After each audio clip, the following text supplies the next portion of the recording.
Hi, everyone. I'm Donna Anderson, author of lovefraud.com and host of the True Love Fraud Stories podcast. Today, I'm speaking with my friend and colleague, Dr. Dan Jones. Dan is an associate professor of management at the University of Nevada, Reno. He received his PhD in personality and social psychology from the University of British Columbia in 2011. There, he studied toxic personalities, particularly Machiavellianism, under Dr. Dale Paulus. Dan's research now primarily focuses on how toxic personality traits predict unethical behavior across environments. He is an expert in the dark triad and dark tetrad traits. These include Machiavellianism, narcissism, psychopathy, and sadism. Dan recently gave a TEDx talk about his research. Although he certainly does not advocate becoming manipulative or callous like Machiavellians, he said that sometimes you may be able to use their own strategies against them. Dan summarizes this approach with the acronym CBR, which stands for cold, bottom line, and rational. Here's our conversation. How did you become interested in toxic personality traits?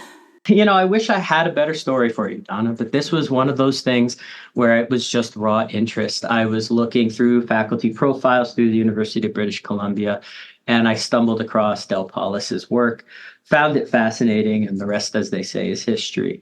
Now, I did a lot of work with some topics on evolutionary psychology, personality psychology, prior to finding Dell's work. So I was familiar with terms like Machiavellianism and narcissism and had even studied them a little bit, but mostly in the context of romantic relationships. So as I began to study the dark triad and dark tetrad more closely, I began to start seeing parallels between these traits and things I had experienced, manipulation and so on. But I think a lot of times when we find ourselves just raw curiosity and passionate about a topic, we stay objective in science. And I think that's what's led me to kind of investigate these traits from a really objective way. So what exactly are the dark triad and dark tetrad? So the dark triad and dark tetrad are just shorthand terms for a cluster of personality traits that are pretty well studied and most common when it comes to interpersonal harm. So the dark triad consists of Machiavellianism and subclinical forms of psychopathy and narcissism. Now, what I mean by subclinical is it's found in everyday populations. They're not in prison, in trouble, or otherwise in some sort of forensic population. They found a way to stay in society while having deficits of empathy and honesty.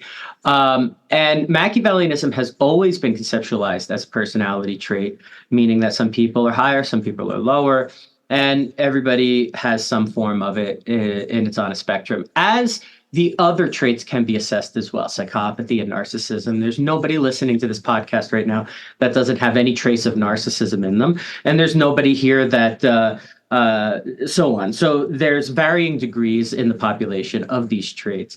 The dark tetrad came on a little bit later, and that added everyday or subclinical sadism. Now, what sets the dark triad apart from each other is they each have unique qualities. So we don't treat the dark triad as a unitary construct. You can't say, oh, that person's high in the dark triad. That's theoretically and empirically impossible.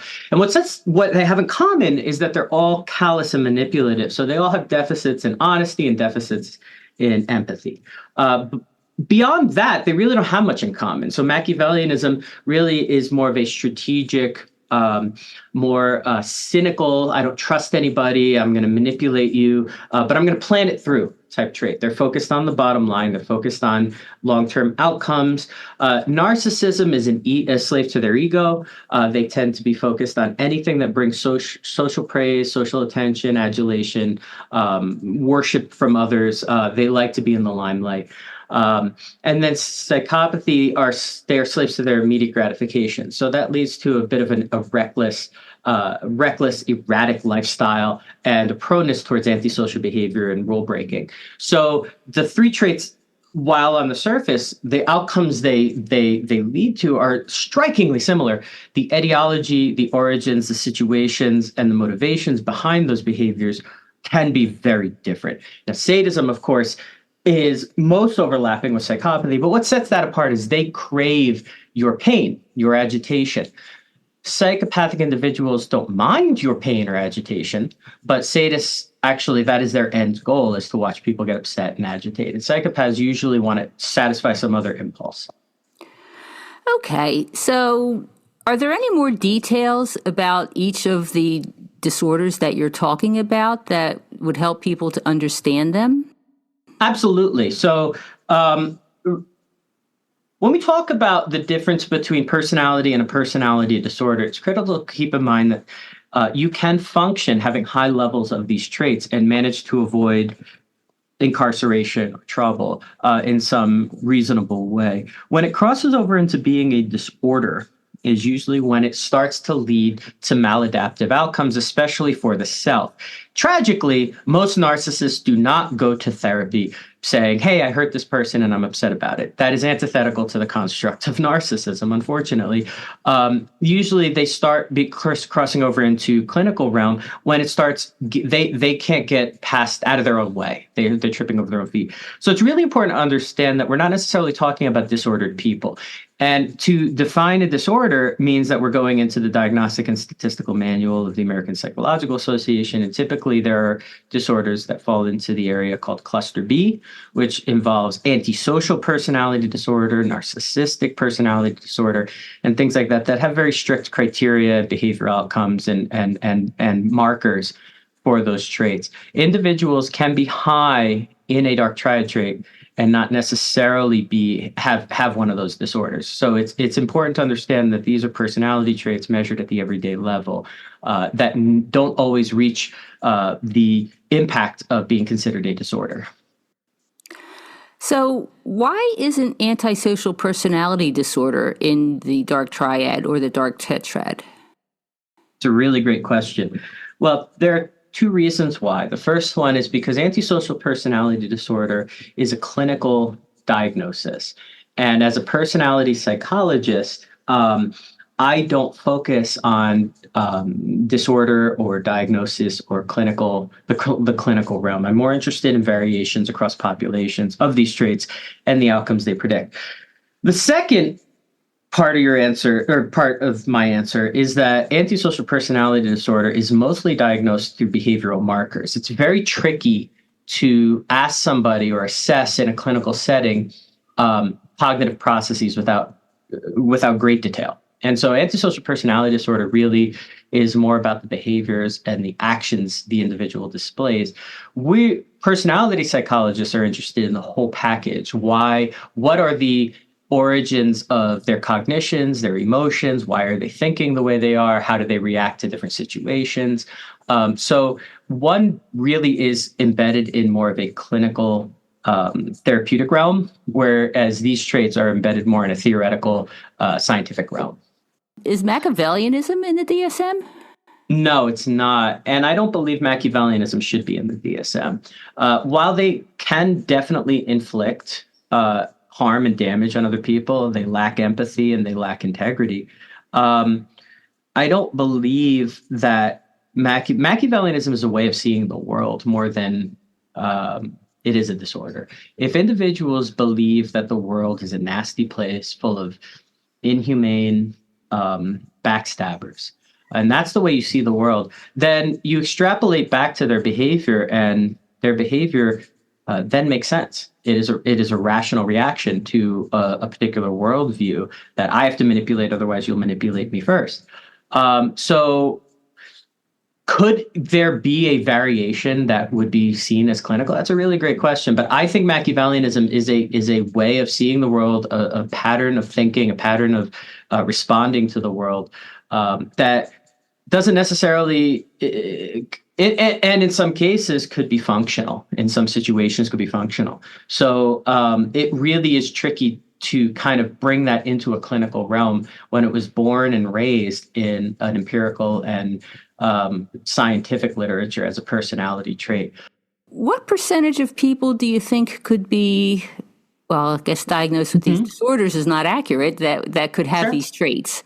That's a great question, because if you think about prevalence in society of psychopathy as diagnosed by, for example, the Psychopathy Checklist Revised, or you look at a percentage of people who can be diagnosed with narcissistic personality disorder, the percentages are pretty low. You have about 1%, I think Robert Hare has touted as a general rule and starting point for societal prevalence of diagnostic psychopathy.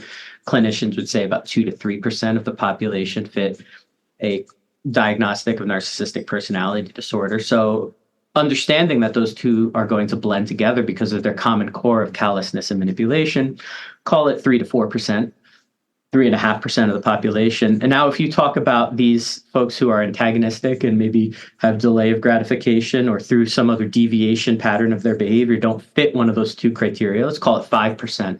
So I'd say it's pretty low in terms of diagnostic criteria, people who are going to end up in some forensic setting or prison or incarceration. But if we start talking about the subclinical disorders, who can very much are capable and readily willing to inflict harm on their fellow citizens, I would catapult those numbers higher in terms of what we would consider problematic, but not necessarily clinical. My estimate, according to some of the math and some of the samples I've drawn, is on the lower end, 8% of the population, I would say, have callousness and manipulation that rise to a problematic level. And an upper end around 10% is my best guess as to how many people in the population really kind of reach problematic levels of callousness and manipulation at the same time. Why did Mr. Paulus group these disorders together?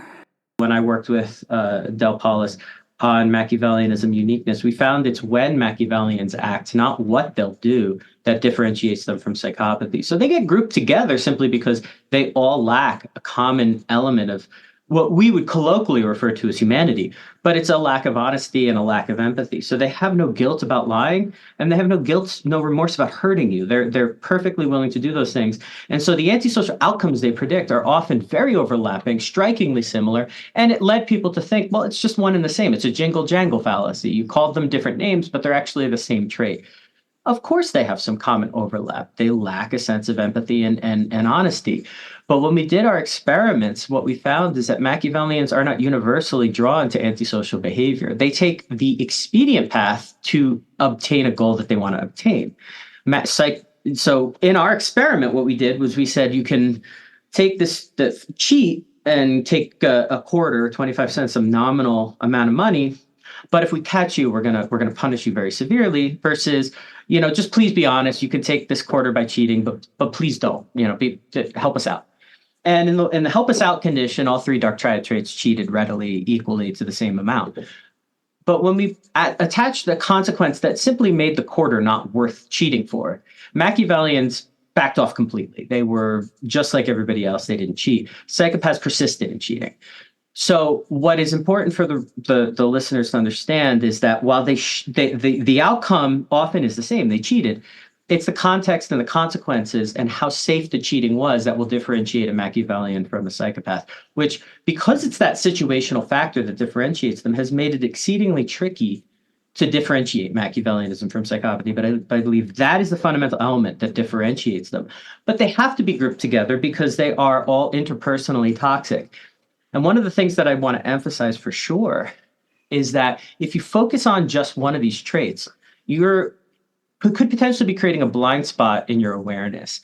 So I was chatting with several folks the other day, and they were talking about why not just study narcissism? Can't narcissism really account for everything, the arrogance and such? And I said, no, because if you have somebody go into a meeting and act arrogantly, insist on their right, or lash out when their ego was threatened or challenged, you certainly are likely to have a narcissist in that room. But a Machiavellian will not behave that way. So you have somebody come in and say, hey, Bill, that was a great report. You were totally right. I was totally wrong. I really appreciate you fixing me. Most people say, oh, there's a good-hearted guy. There's no dark triad there. Could be a Machiavellian still. If the individual sees themselves as earning social, political capital by, admitting wrongness or asking for forgiveness or confessing or whatever, they will do that because that's the most expedient path forward.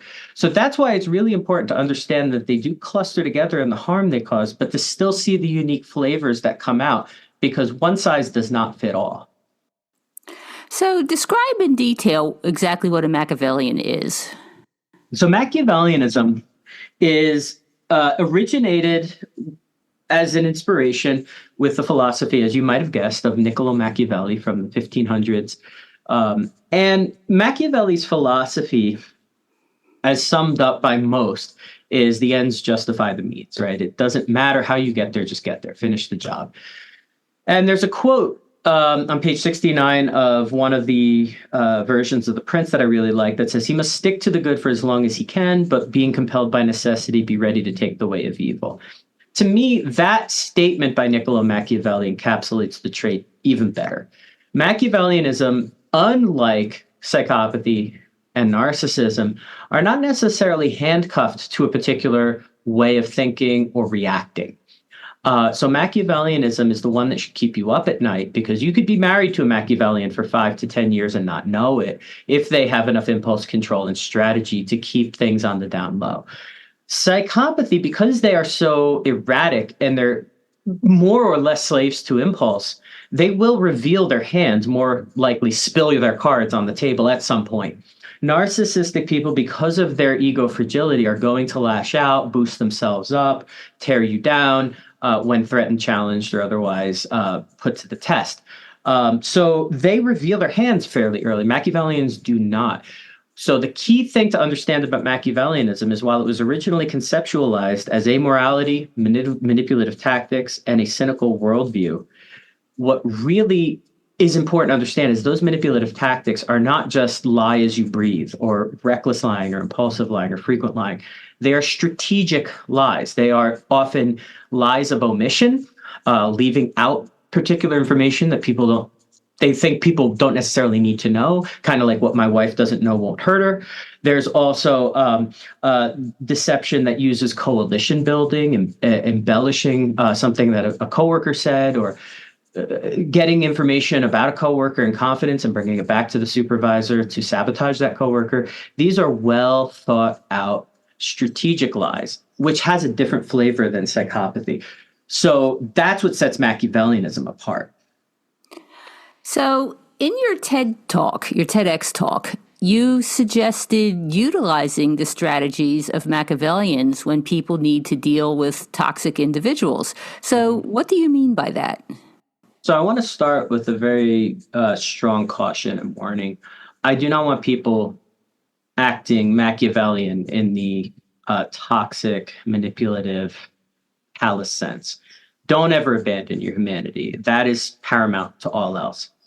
However, what we found with my colleagues Alexis Hanna and Peter Holm in a paper we submitted that's under review, we found that individuals high in Machiavellianism actually did the best when they were placed in situations where they had to encounter a toxic leader or supervisor. And so that got me curious. What are they doing that other people don't do? And so I isolated 3 fundamental aspects that are non-toxic. They're not manipulative. They're not aggressive or callous, but they do help you deal with the situation that Machiavellians seem to excel in. And that has to do with being cold, bottom line, and rational, right? They don't make these personal connections with people at a fundamental trust level. Machiavellians keep people at an arm's length and treat them based on their utility. So if you have a toxic boss, for example, seeing that toxic boss based on utility and outcome may help you cope, rather than, I care what my boss thinks. Because if they're toxic and aggressive, it's going to be very detrimental to be concerned about their personal opinion of you, and so on. So the Machiavellians are also incredibly rational, one of the most rational people when it comes to money and finance. $10 is greater than $8. I will take the $10. And then they focus on a particular bottom line, success or promotion or control. And so one of the things that I stumbled across in the literature was individuals who have a focus, a goal, a bottom line, such as family or supporting a sick loved one, tend to do better under abusive supervision as well, because they remind themselves of why they're there. This is not just so I can take abuse. This all has a means to an end. And so they do better. And Machiavellians, I think, do that inherently. They say, what do I want to get out of this situation? What is this person of value to me? And how do I chart the most rational course towards getting there? So that's why I believe we can harness some of these very strategic, very rational, very focused elements of Machiavellianism when we're dealing with a toxic person, and not slip into becoming, manipulative ourselves. Because, well, you don't want to fight fire with fire. You want to fight the fire smartly, but not necessarily become what is the problem, because now we're just spreading more toxicity in the world. So you talked about this in relation to like a business situation, if somebody has a toxic boss. But what if you figure out that you're married to one of these folks? And I mean, can you still use that same approach? So you're going to have to for a period of time. Divorce proceedings, separation proceedings take time. They take effort. They're drawn out in courts. So the first and foremost thing, Donna, and I cannot emphasize this enough, exhaust external, alternative, situational explanations for people's behaviors. My research goal is not to be sensational or to get people to see narcissists and psychopaths everywhere. That is not my goal. That has never been my goal. More often than not, marriages are going to fail. Businesses are going to fail. Relationships are going to be stifled because of poor communication, a poor system or climate. Exhaust those possibilities first. Once you've done that and you are pretty darn sure you're dealing with somebody who has that fundamental lack of empathy or honesty, you're dealing with one of these types of people, get away. Even if it's been 10 years and there's a sunk cost, they are not going to change. These personality traits nobody wakes up at 35 and says, I think I'm going to try this narcissistic thing today. Right? Nobody wakes up and says, I'm going to be a psychopath at 40. If you don't have a persistent pattern of these types of callous behaviors throughout your life, you're not going to suddenly develop it. But as Maya Angelou said, when somebody reveals who they are, believe them the first time. If they show these patterns that are